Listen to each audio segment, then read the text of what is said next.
Allora, innanzitutto abbiamo introdotto sotto il cofano le nuove tecnologie cloud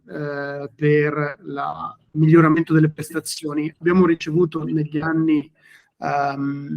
diversi complaining riguardo a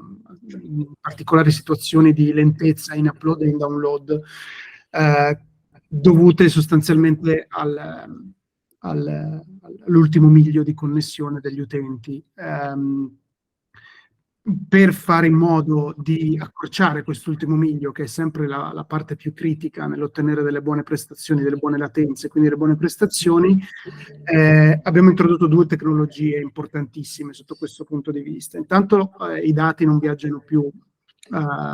diciamo diretti dal nostro server verso l'utente, ma si passa da una CDN, che è la CDN più evoluta del pianeta, che è quella di Amazon, si chiama CloudFront, e adesso sia in upload che in download tendenzialmente vengono ridotte moltissimo le latenze, soprattutto per coloro che avevano delle condizioni di linea non eccezionali in partenza. Per chi aveva già un'ottima connessione, che con noi aveva già delle prestazioni ottime, sostanzialmente il cambio sarà quasi impercettibile. Oltre a CloudFront, che accorcia le latenze, abbiamo introdotto il protocollo UDP, che in realtà è HTTP3, però è quello che usa sostanzialmente Aspera, per capirci, però attraverso una tecnologia che si chiama Quick, che non si porta appresso i problemi di Aspera, che sono quelli che, se provate a caricare o scaricare del materiale da Aspera, saturate completamente la banda della LAN e tutti gli altri operatori non possono sostanzialmente navigare. Quick non porta con sé questo problema, quindi non è così aggressivo, ma aiuterà moltissimo tutte le persone che hanno appunto condizioni di latenza cattive tendenzialmente. Quindi queste due tecnologie implementate dovrebbero permettervi di andare tendenzialmente molto più veloci in tutte le condizioni, anche quelle di banda pessima. Il copia e incolla, che sembra una cosa molto banale, ma di fatto è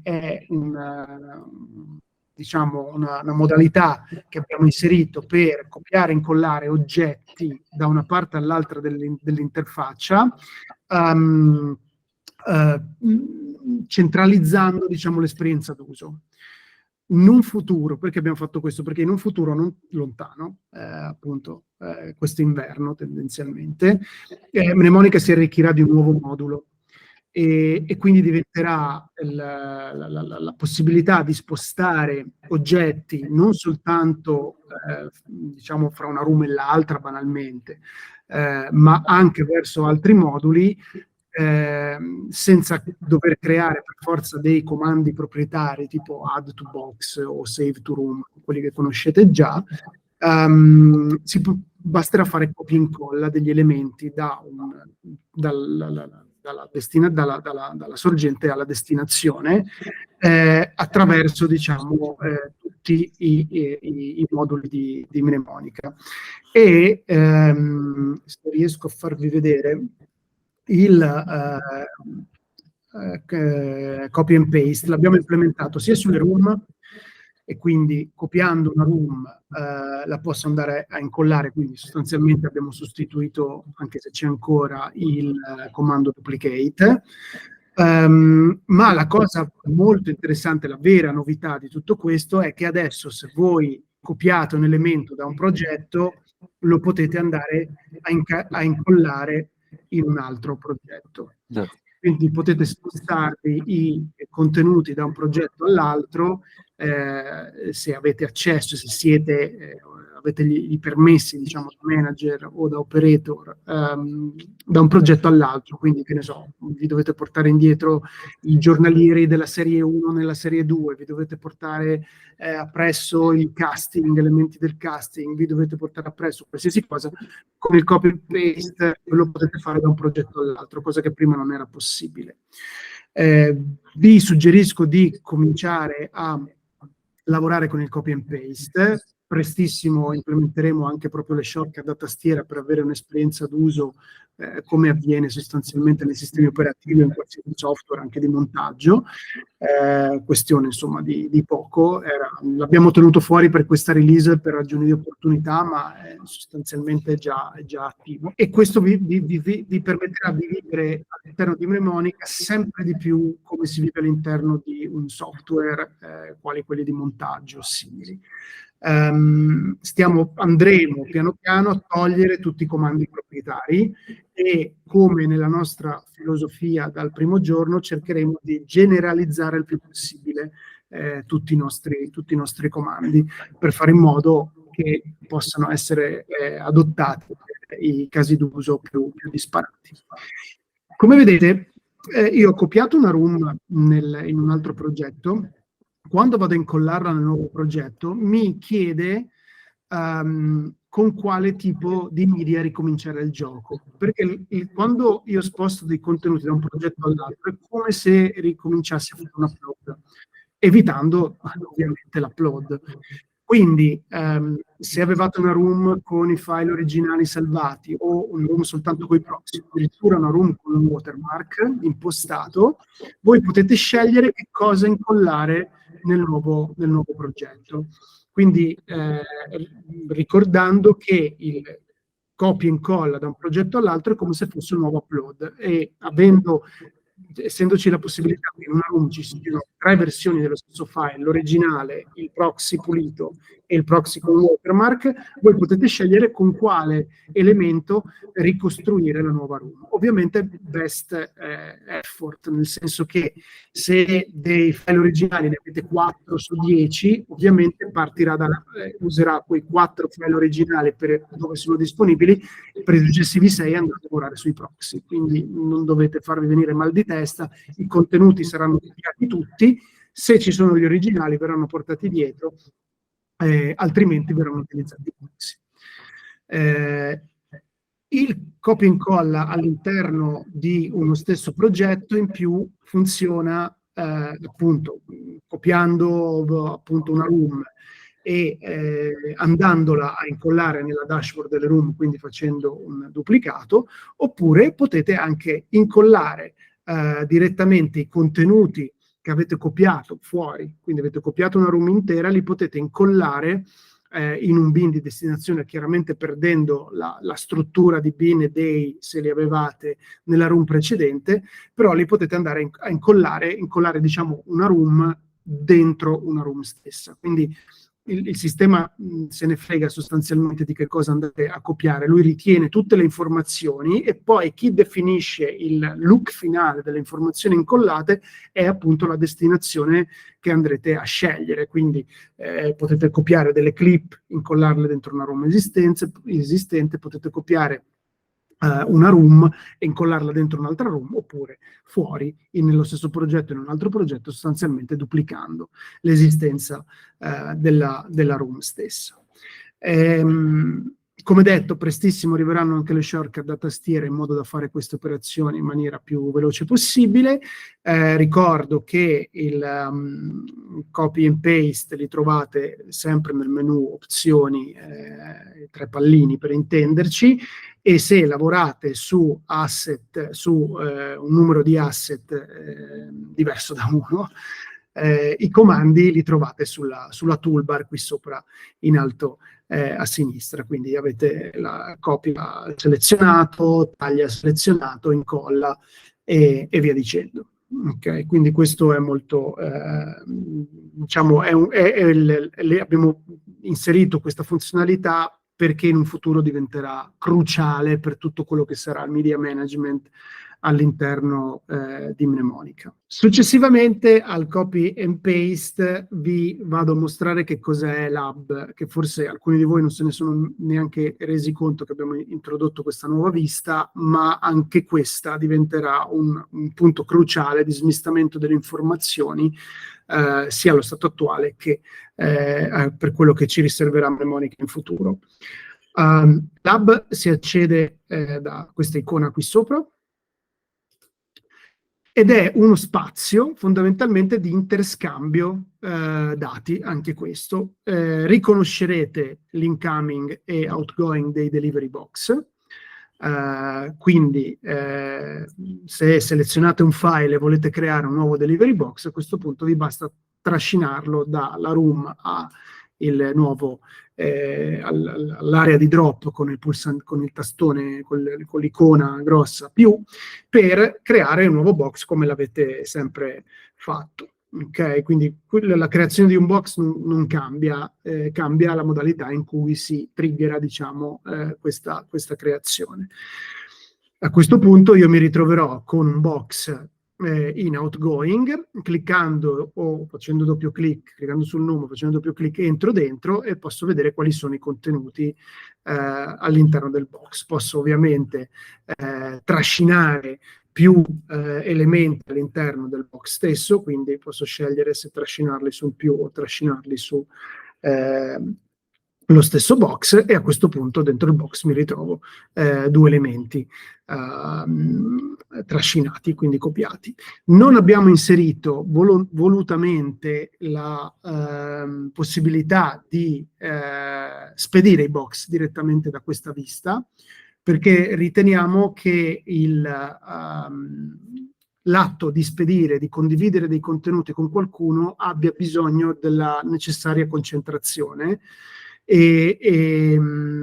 anche per non creare una UI troppo affastellata. Abbiamo implementato questo pulsantino qui, il link, che riconoscerete è lo stesso che c'è anche sulle alias, quindi potete cliccare il pulsante per andare alla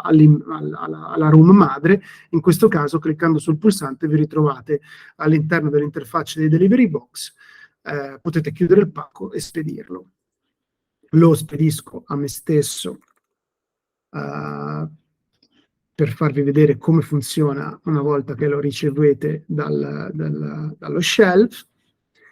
Dal lab. In questo caso dentro incoming avrò il mio box e io il mio box posso decidere se scaricarlo come ho sempre fatto, oppure se prendere dei contenuti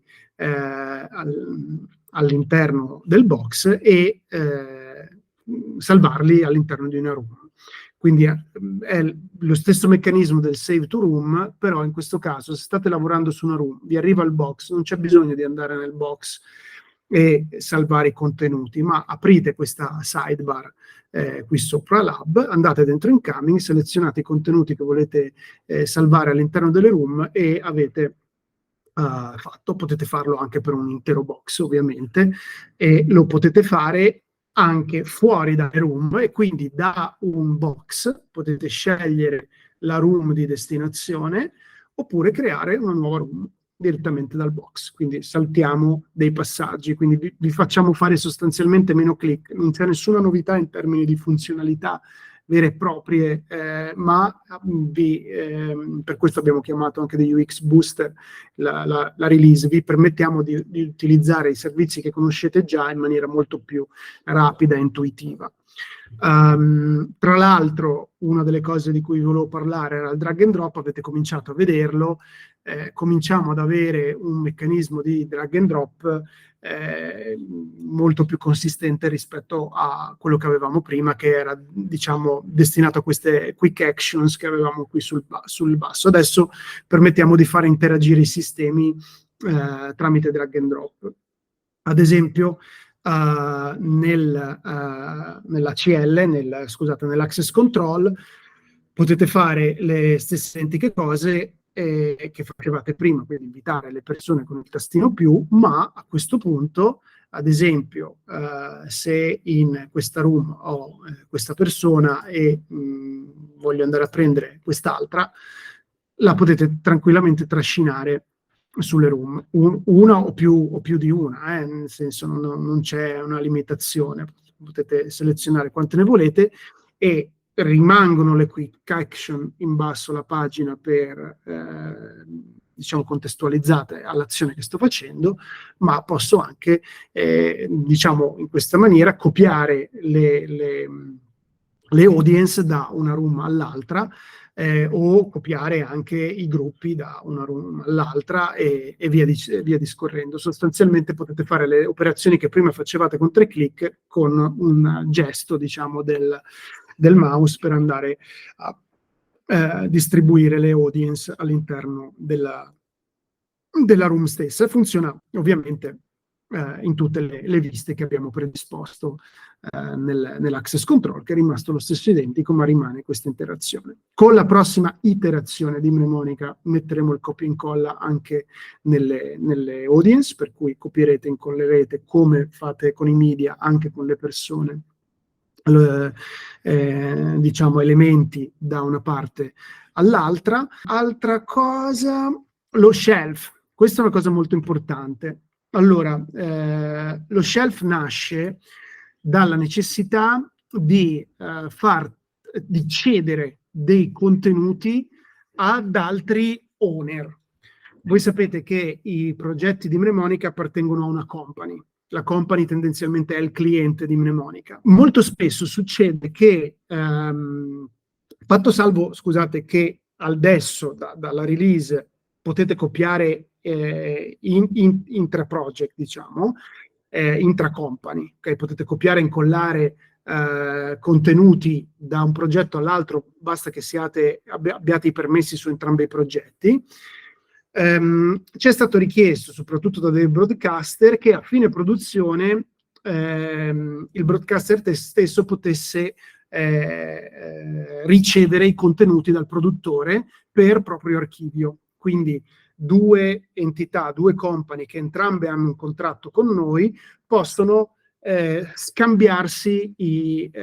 asset attraverso questo shelf. Lo shelf è un'area di scambio temporanea, quindi io anche in questo caso trascino una room, ad esempio voglio cedere la room dei deliverables a Sky,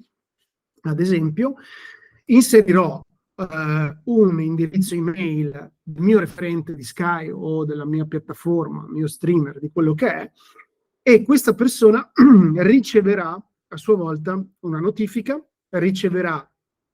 l'oggetto all'interno dello shelf,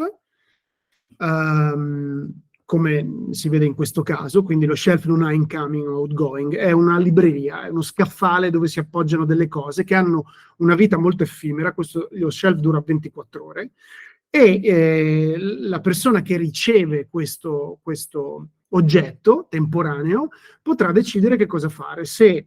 salvarlo all'interno di una nuova room, se creare una nuova room con i suoi contenuti, oppure se salvare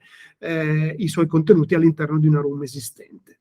In questo caso voi, ad esempio,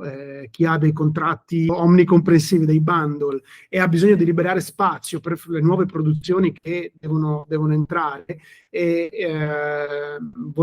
c'è invece dall'altra parte un referente che vuole conservarli, voi potete tranquillamente draggare i contenuti all'interno dello shelf, la persona mettere un destinatario di un'altra company e a quel punto la persona può ricevere il contenuto e salvarlo sul proprio spazio. E questo appunto, a differenza del copia e incolla che è per me stesso, utente, lo shelf è fra utenti diversi, quindi serve il caso d'uso in cui io devo cedere a un terzo dei contenuti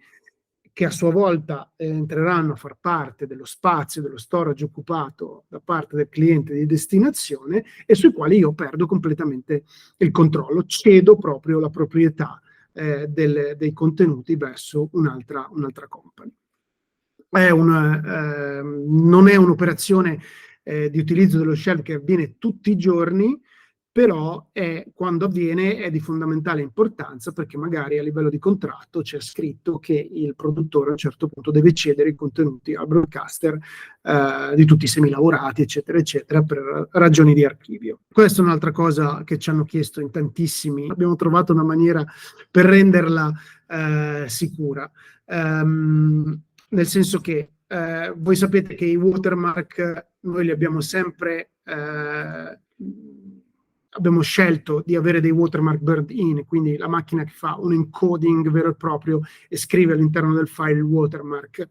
Tendenzialmente perché se qualcuno fa reverse engineering e si tira giù un file in streaming, viene giù con il watermark. Nel 99% dei casi, cioè ovvero quello di far vedere dei contenuti a persone che sono autorizzate a vederlo, era, diciamo, era quanto necessario, era quanto, insomma, i nostri clienti si aspettavano di avere. Ma, e tra l'altro, il Burned-in watermark poteva essere concatenato nelle alias room, quindi un upload e poi la moltiplicazione di n versioni con watermark diversi a seconda del destinatario della room stessa.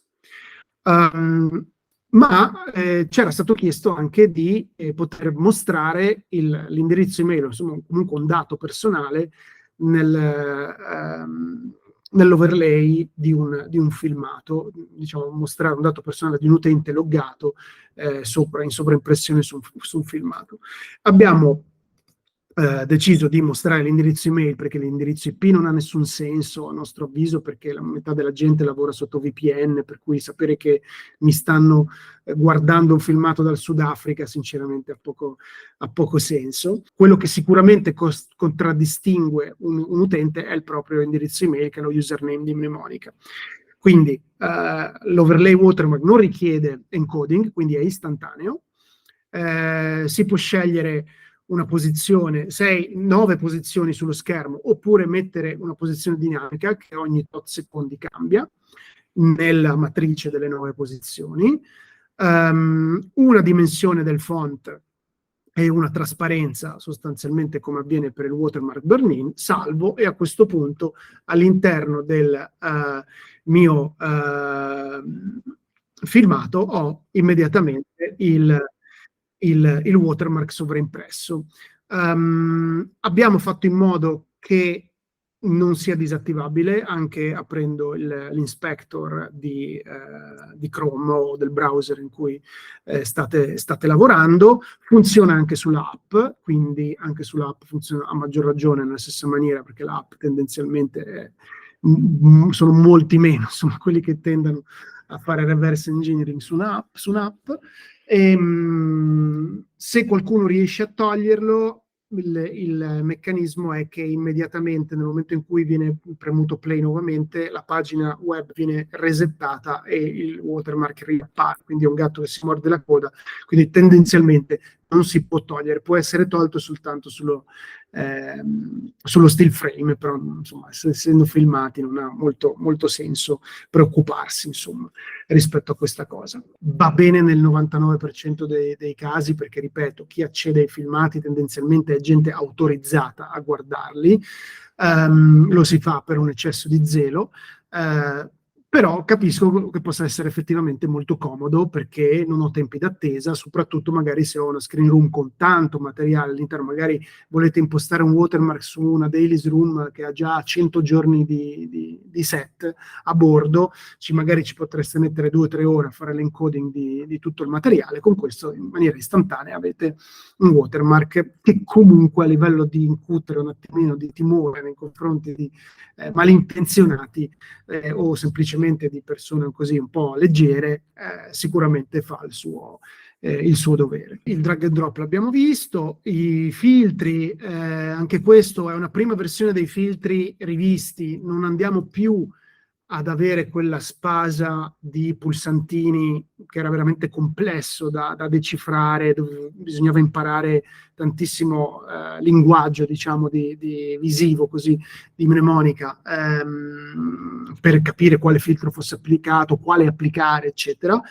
Nel momento in cui uno va a filtrare, si concentra sui filtri, quindi abbiamo escluso il resto della funzionalità della pagina. I filtri sono molto più chiari, molto più evidenti, c'è più spazio ovviamente perché la modale dà più spazio per mostrare queste cose, e anche questo proprio nell'ottica di avere una user experience migliore mi permette di impostare uno o più filtri contemporaneamente per fare in modo di arrivare tendenzialmente al risultato che è quello che voglio ottenere, cioè la scrematura di un insieme di clip complesso, arrivare direttamente dove voglio arrivare senza diventare matto. L'abbiamo implementato ovviamente sia all'interno del media pool che per le room, ma anche tendenzialmente addirittura nel player, nella playlist. Potete avere un sistema di filtraggio in zona player che può essere molto comodo, senza dover tornare indietro o impazzire all'interno di centinaia di icone. I contatti, ultima cosa, l'avrete molto probabilmente notato in passato quando andavate a invitare nuove persone all'interno di un progetto, Mnemonica vi suggeriva soltanto gli indirizzi mail che erano già presenti in quel progetto, cioè magari dovevate aggiungerli a un'altra room, e vi dava come suggerimento soltanto gli indirizzi mail che erano già presenti nel progetto. Adesso il sistema di suggerimento dei contatti prende dallo stesso insieme, cioè di persone che sono già all'interno del progetto, più tutte quelle con cui avete già interagito. Se andate nelle preferenze del vostro utente c'è questa nuova tabellina contatti, e all'interno di questa tabella trovate tutte le persone che vi verranno sempre suggerite in ogni caso, in qualsiasi progetto, con cui avete già avuto delle interazioni sostanzialmente, quindi vi permettono vi permette di attingere, diciamo, una rubrica contatti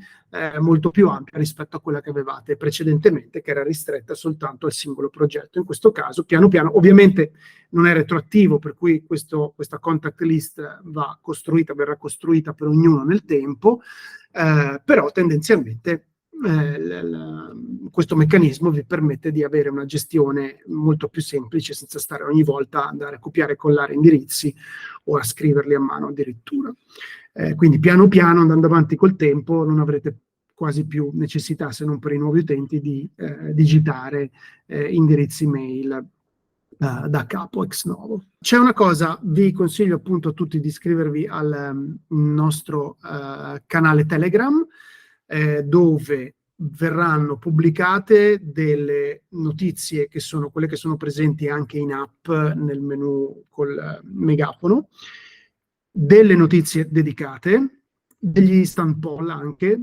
cioè sistemi per interagire con gli utenti stessi, quindi la possibilità di avere degli scambi immediati magari su decisioni che dobbiamo prendere, come abbiamo spesso fatto, insomma, cercando di avere il feedback degli utenti. E in più abbiamo istituito un indirizzo email dedicato, feedback@mnemonica.com, dove poter mandare suggerimenti o segnalare dei bug. È vero che in app c'era già questo sistema, diciamo, di ticketing, dentro la finestra di support request potevate anche riportare dei bug oppure richiedere delle feature. Diciamo che avere un indirizzo email di riferimento probabilmente è più veloce e anche asincrono, potete fare in qualsiasi momento e con uno sforzo veramente minimo, senza andare a impelagarvi dentro altre questioni. Questo perché comunque tendenzialmente il feedback e il rapporto con i nostri utenti è sempre al centro delle nostre decisioni, sempre di più peraltro. Pensavamo che fosse una cosa che fosse relegata, diciamo, agli inizi, e invece dopo 6 anni di piattaforma ci rendiamo conto che sempre di più il feedback dell'utente è preso in considerazione, necessario, è sempre più specifico, è sempre più dettagliato, e quindi chi fosse interessato e vuole collaborare con noi può attaccarsi al canale Telegram e scambiare informazioni con noi sulla base delle nostre proposte, ovviamente, oppure autonomamente scriverci a feedback@mnemonica.com per suggerirci o segnalarci problematiche o cose del genere. Ci tengo a precisare, non è un canale di assistenza, quella continua a vivere su ticket o secondo le modalità a cui siete abituati. Questo è più un feature request o pensieri liberi, diciamo tendenzialmente, all'interno che riguardano mnemonica.